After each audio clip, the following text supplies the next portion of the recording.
Hey everybody, Bob Snyder here. We're back for another episode of Generally Speaking, and as we're driving down the road today, I want to talk a little bit about how you perform routine maintenance on your dreams.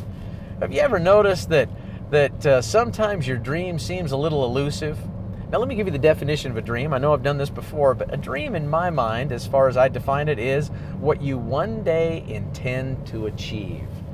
See, if it's not a dream, it's a fantasy, right? It's just a wish that you might have. But if you got solid dreams of what you one day intend to achieve, and sometimes they feel a little elusive because, well, you've been working at it for weeks or months or even years, and it just, it's like they're always setting that finish line just a little further out there so that it hasn't been reached yet. Well, how you perform routine maintenance is really simple. What you focus on enlarges.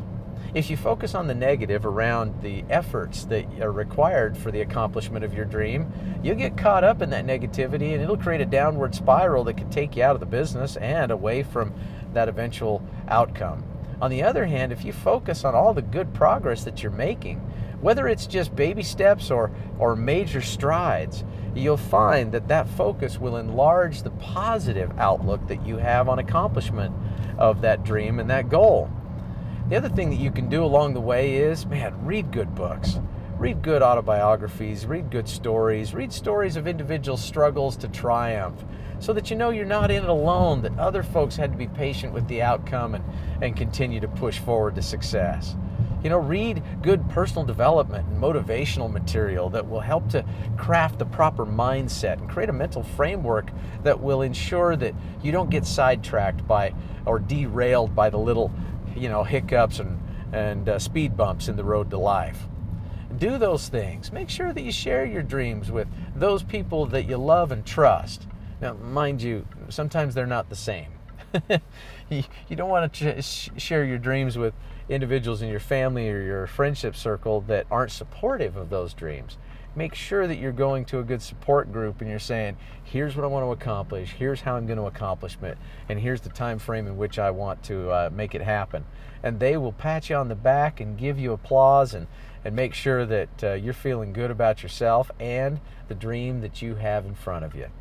In other words, create a support group. The other thing is that, keep a journal, keep a success journal. Write down your thoughts and your ideas on a regular basis. Every time you have a great idea, write it down. Every time you have a different inspiring thought as to how you can achieve your goal, write it down. Talk about what that dream means to you on a regular basis. Now, I know everybody out here has heard about dream boards. It's an interesting thing about dream boards. They might seem almost hokey to some, but they are powerful motivators to others. If you put your dreams in visual form in front of you, I can tell you that it's almost a psychological reset on a regular basis every time you look at your dream board, because you're reminded of why you're working so hard. You're reminded of why you're making the sacrifice. You're reminded of, the outcome that you're looking for, and you can, again, focus and enlarge your expectation of that outcome. These are just a few things that'll help you along the way. But it's one of those things that if you will do the work, focus on your dreams, focus on the work, and get out there and make it happen, eventually good things will be realized. The formula to success is this: realizing first and foremost that success is not a sprint. It's a marathon.